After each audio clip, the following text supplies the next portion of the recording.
Hello students, let's start chapter 2nd and topic 2nd form of business organization, joint Hindu family business, जिसे हम HUF भी बोलते हैं, Hindu undivided family business. तो joint Hindu family business forms of organization का सबसे oldest form है। मतलब अगर हम इंडिया की बात करें तो इंडिया में सबसे पहले हिंदू अनडिवाइडेड फैमिली बिजनेस होते थे, क्योंकि हमारे इंडिया का जो कल्चर है या फिर हमारे इंडिया के जो रिचुअल्स हैं उसके अकॉर्डिंग हमारे इंडिया में ऑलमोस्ट जो फैमिलीज़ हैं वो अनडिवाइडेड फैमिलीज़ होती थी। मतलब अभी भी बहुत सारी जगह पर या फिर अभी भी बहुत सारी ऐसी फैमिलीज़ हैं जो कहीं ना कहीं अभी भी अनडिवाइडेड हैं या फिर जॉइंट हिंदू फैमिली बिजनेस को कैरी करते हैं।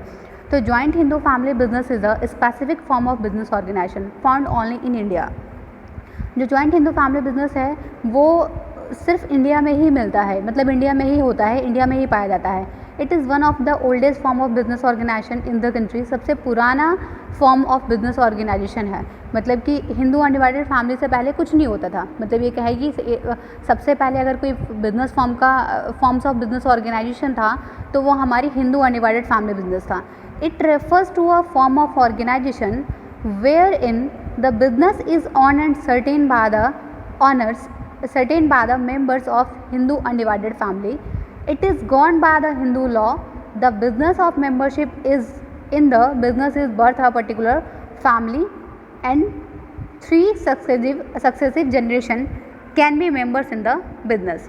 अगर हम हिंदू अनडिवाइडेड फैमिली की बात करें तो हिंदू अनडिवाइडेड फैमिली बिजनेस ये तो हमको क्लियर हो गया कि सिर्फ इंडिया में ही होता है ऐसा बिजनेस और सबसे फॉर्म ऑफ बिजनेस ऑर्गेनाइजेशन का सबसे पुराना फॉर्म है, ठीक है। लेकिन एक कंडीशन इधर है, it refers to form of organisation where the business is owned. यहाँ पर जो बिज़नेस को ऑन और कंट्रोल करने वाले जो लोग होते हैं वो हमारे हिंदू अनडिवाइडेड फैमिली बिजनेस के मेंबर्स होंगे। मतलब ये बात करें कि हमारी जो अनडिवाइडेड फैमिली है या फिर जॉइंट फैमिली है उस फैमिली के मेंबर्स होते हैं, ठीक है। अब कंडीशन आती है कि हिंदू अनडिवाइडेड फैमिली को क्रिएट कैसे किया जाता है।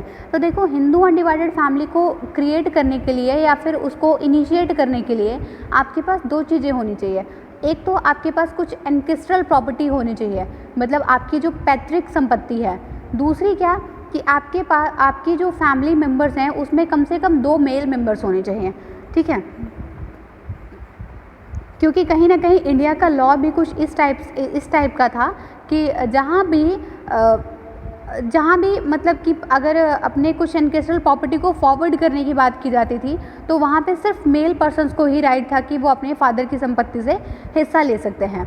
तो ये जॉइंट हिंदू फैमिली बिजनेस भी कुछ इसी टाइप का बिजनेस है, क्योंकि सबसे पुराना फॉर्म है और यहाँ पर भी हम अपनी नेक्स्ट जनरेशन को जो अपनी संपत्ति फॉरवर्ड करते हैं, मतलब अपनी जो प्रॉपर्टी है, हमारी जो गुडविल है या फिर हमारा जो बिज़नेस है, मैं अपने आने वाले जनरेशन को जो फॉरवर्ड करूँगी वो मेरी जनरेशन के लिए एनकेस्ट्रल हो जाएगी, क्योंकि उसे मैंने दिया है। उन्होंने खुद से उसको नहीं बनाया, वो खुद उसके ऑनर नहीं है, उनको उनकी फादर मदर से या फिर उनकी प्रीवियस जनरेशन से उसको मिली हुई है।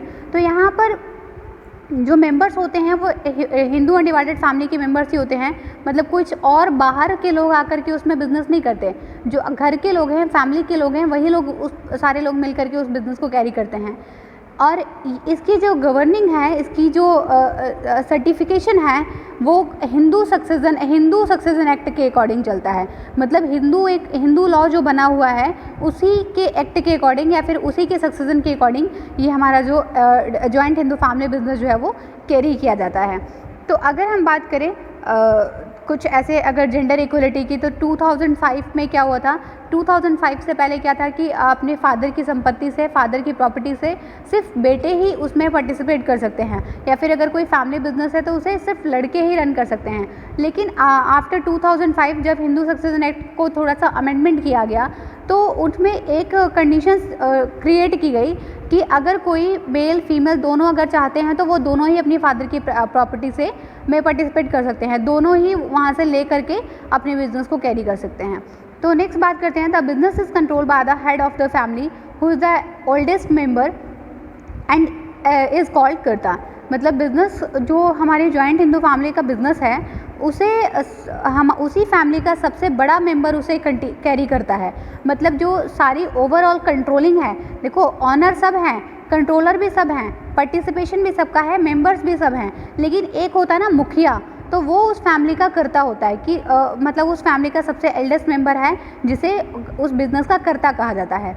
अब रहता क्या है, all member have equal ownership right over the property of an ancestor and they are known as a coparcener. सबका सेम राइट रहता है, सेम ऑनर रहते हैं, सेम कंट्रोलर रहते हैं, लेकिन जो कर्ता है वो पेरेंट है और जो बाकी मेंबर्स हैं वो को पैरेंसर हैं, मतलब कि सहायक है वो लोग। क्योंकि जब तक कर्ता अपनी गुडविल को या फिर अपनी बिजनेस को फॉरवर्ड नहीं कर देगा दूसरे के हाथ में, तब तक वो ही उसका जो है मेन ऑनर रहेगा।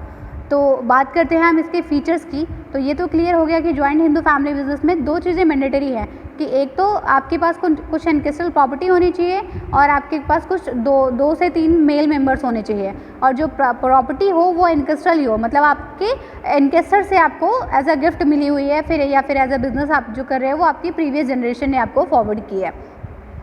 तो फीचर्स की बात करें तो कुछ इसके स्पेशल फीचर्स हैं, जैसे फॉर्मेशन की अगर हम बात करें तो for a joint Hindu family business there should be at least 2 members in the family and ancestral property to the inherited by them. मैंने सेम अभी बताया कि इसके डेफिनेशन में या फिर इसकी मीनिंग में कि यहाँ पर आपके पास कुछ एनकेस्ट्रल प्रॉपर्टी होनी चाहिए और सेकंड कि आपकी फैमिली में कम से कम 2 मेल मेंबर्स होने चाहिए जो पूरा उसको इनहेरिट कर सके। The business does not require any agreement. Membership is by birth. It is governed by the Hindu Succession Act 1956। मतलब यहाँ पर आपको मेंबरशिप लेने के लिए किसी भी रजिस्ट्रेशन करवाने की कोई ज़रूरत नहीं है। यहाँ पर क्या होता है कि जैसे ही बेबी का बर्थ होता है, मतलब आफ्टर बॉर्न कोई भी बेबी जो है वो अपनी फादर की प्रॉपर्टी में मेंबर बन जाता है। जैसे ही उसका जन्म हो गया तो वो अपनी फादर की संपत्ति का हिस्सेदार है। तो और यहाँ पर कोई भी रजिस्ट्रेशन करवाने का कुछ ऐसा नहीं है, कुछ एग्रीमेंट नहीं करवाना होता है मेंबरशिप के लिए। इसका जो पूरा गवर्निंग है वो हिंदू सक्सेशन एक्ट 1956 के अकॉर्डिंग चलता है। सेकेंड हम बात करें लायबिलिटी की, तो लायबिलिटी हम सब जानते हैं, लायबिलिटी मतलब कि हमको जो पे करना है, ठीक है, हमारे जो डेब्ट्स हैं वो। तो the liability of members except the karta is limited. जो भी हमारा कर्ता है, मतलब जो उस बिज़नेस का मुखिया है, उसकी लायबिलिटी अनलिमिटेड होती है और बाकी सबकी लायबिलिटी जो होती है, जो को पैरेंसर है, उनकी लिमिटेड होती है।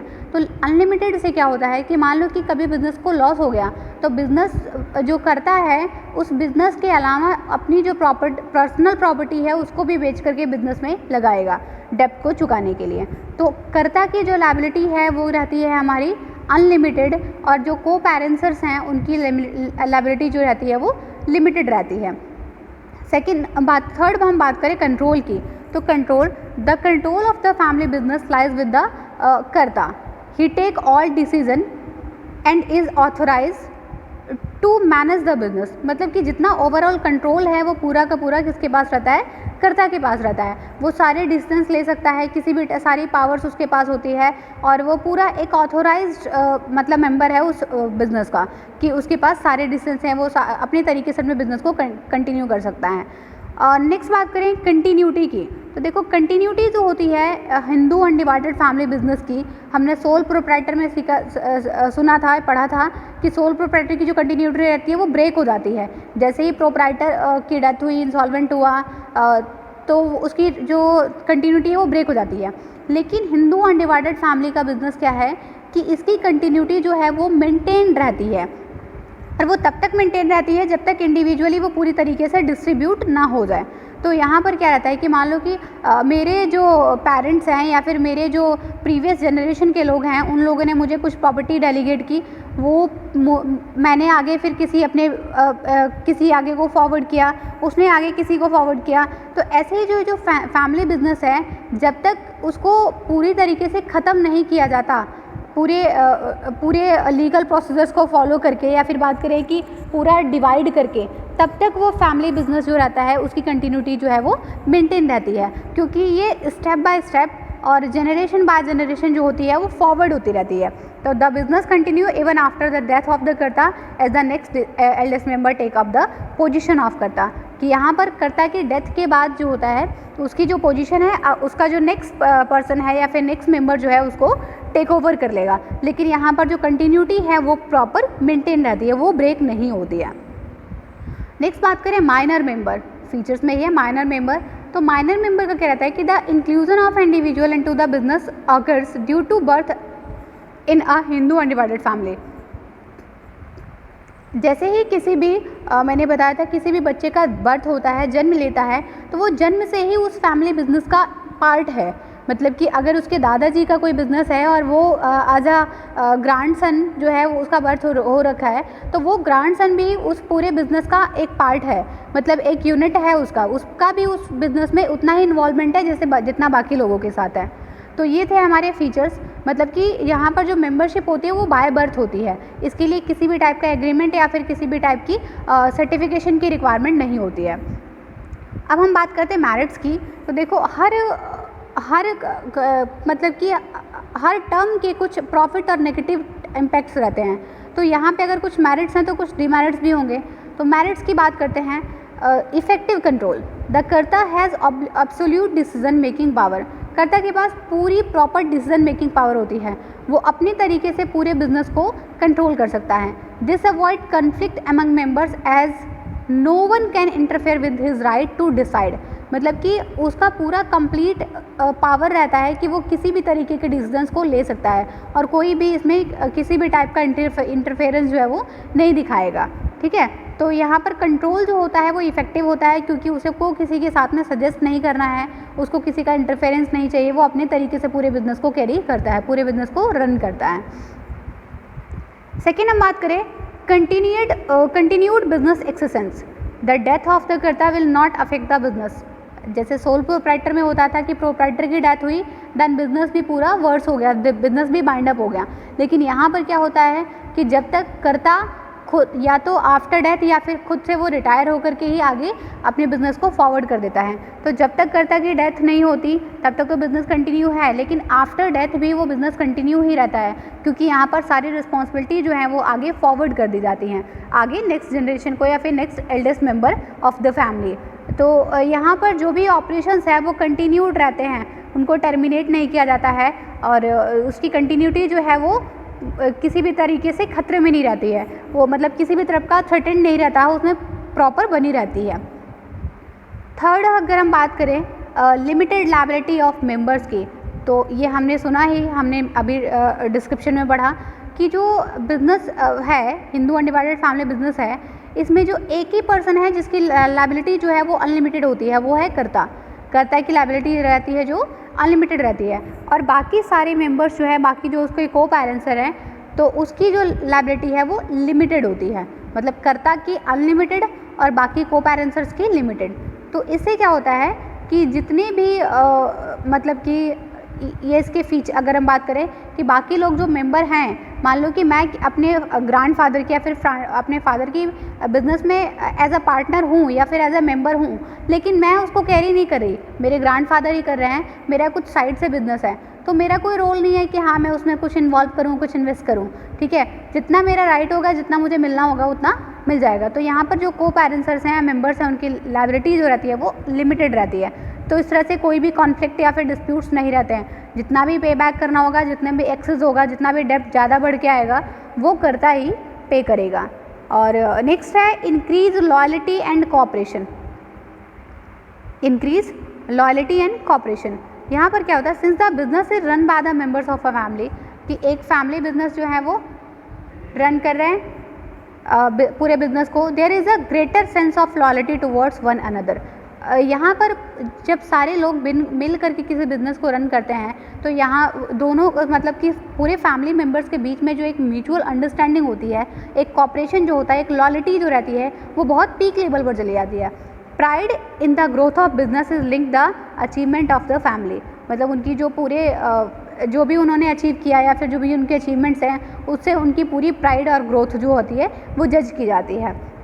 This help in securing better cooperation from all the members. इससे क्या होता है कि जितने भी मेंबर्स हैं वो आपस में मतलब कि उनकी जो कोऑपरेशन लेवल जो है वो पूरा सिक्योर रहता है, कि वो आपस में बहुत कोऑपरेटिव कोऑर्डिनेट करके पूरी एक्टिविटीज़ को कंटिन्यूड करते हैं। तो ये हमारी लॉयल्टी और कॉपरेशन लेवल को इंक्रीज़ करता है, हमारा हिंदू अनडिवाइडेड फैमिली बिजनेस। अभी नेक्स्ट अगर हम बात करें लिमिटेशंस की, तो मैंने कहा कि मेरिट्स भी होते हैं और कुछ डिमेरिट्स भी होते हैं। तो लिमिटेशंस एक ऐसी टर्म जहाँ पर कौन सी ऐसी एक्टिविटीज़ हैं या फिर कौन सी ऐसी चीज़ें हैं जिसकी वजह से बिज़नेस जो है वो कंटिन्यूड नहीं हो पाता या फिर प्रॉपर नहीं चल पाता। तो अगर हम बात करें लिमिटेशंस की, तो सबसे पहली चीज़ होती है, वन थिंग इज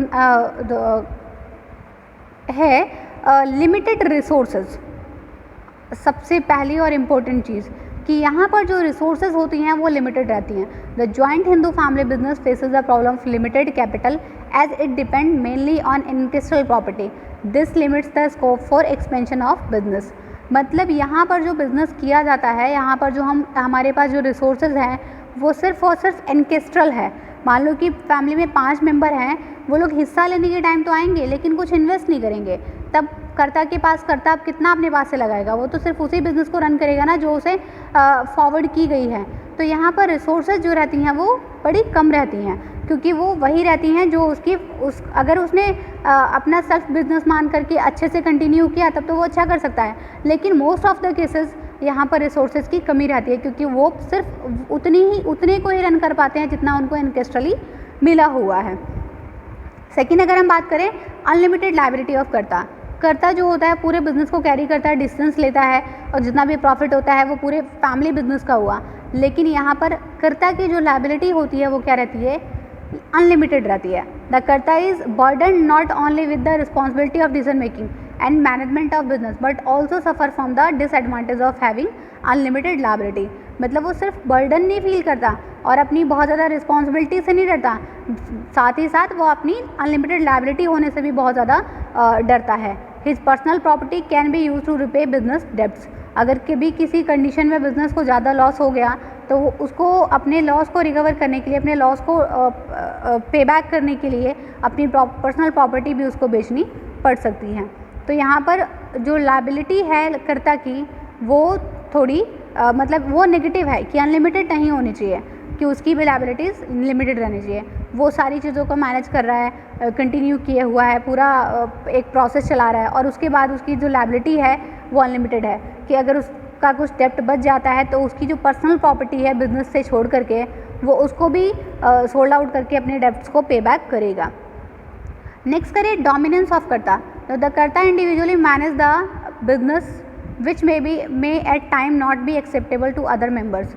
मतलब कि कर्ता जो है वो इंडिविजुअली सारे बिजनेस को मैनेज करता है, ठीक है। कई बार ऐसे भी टाइम होते हैं जो वो किसी अदर मेंबर्स को एक्सेप्ट नहीं कर पाता। This may cause conflict among them and may even lead to break down of the family unit. अगर मान लो कि कर्ता थोड़ा सा भी इगोशियस हो गया या फिर कर्ता का एटीट्यूड जो है वो थोड़ा नेगेटिव हो गया और उसमें वो बाकी मेंबर्स को कुछ नहीं समझ रहा, वो खुद ही सोच रहा है कि मैं हेड हूँ, तो इस तरह से क्या हो जाता है कि जो कॉन्फ्लिक्ट्स हैं वो अराइज हो जाते हैं और जो हमारा एक ट्रस्ट लेवल है या फिर हमारी जो फैमिली यूनिट है वो क्या हो सकती है, ब्रेक हो सकती है। तो यहाँ पर कर्ता का बहुत ज़्यादा डोमिनेंस रहता है कि कर्ता अगर बहुत पॉजिटिव है देन फैमिली बिजनेस बहुत पॉजिटिव रहेगा, बहुत गुड रहेगा। अगर वो नेगेटिव हुआ, अगर उसका एटीट्यूड नेगेटिव हुआ तो पूरे बिजनेस को या फिर पूरी फैमिली को ब्रेक कर सकता है। नेक्स्ट हम बात करें लिमिटेड मैनेजरियल स्किल्स। देखो हर इंसान हर फील्ड में परफेक्ट हो ये पॉसिबल नहीं है। सिंस द कर्ता can not be expert in all areas of management. कर्ता भी जो है वो पूरे मैनेजमेंट के एरियाज़ में मतलब हर फील्ड में एक्सपर्टाइज नहीं हो सकता, स्पेशलाइज नहीं हो सकता। द बिजनेस में suffer as a result of his unwise decisions. जो उसके जो अगर कुछ उसके कुछ जो पुअर डिसीजंस हैं उनकी वजह से पूरे बिजनेस को लॉस करना पड़ सकता है। His inability to decide effectively may result into poor profit और even losses for the organisation. अगर उसके अंदर ये एबिलिटी नहीं है कि वो कोई भी डिसीजन इफेक्टिव तरीके से ले सके तो उसका जो अनइफेक्टिव जो डिसीजन है वो कहीं ना कहीं बिजनेस को बहुत ज़्यादा लॉस और बहुत ज़्यादा करवा सकता है। तो कम से कम प्रॉफिट और बहुत ज़्यादा लॉस भी हो सकता है। तो joint Hindu family business is on the decline because of the diminishing number of joint Hindu families in the country. अब देखो ये सबसे ओल्डेस्ट फॉर्म है लेकिन अभी आजकल के ज़माने की बात करें, आजकल के एरा की बात करें, तो यहाँ पर जो है ये जॉइंट हिंदू फैमिली बिज़नेस जो है वो कहीं न कहीं डिमिनिश्ड होते जा रहे हैं, कम होते जा रहे हैं, क्योंकि अब इंडिया में भी जॉइंट हिंदू फैमिली बिज़नेस बहुत रेयर देखने को मिलती हैं। गाँव में कहीं होती भी है तो अब तो बिल्कुल भी नहीं। ओके।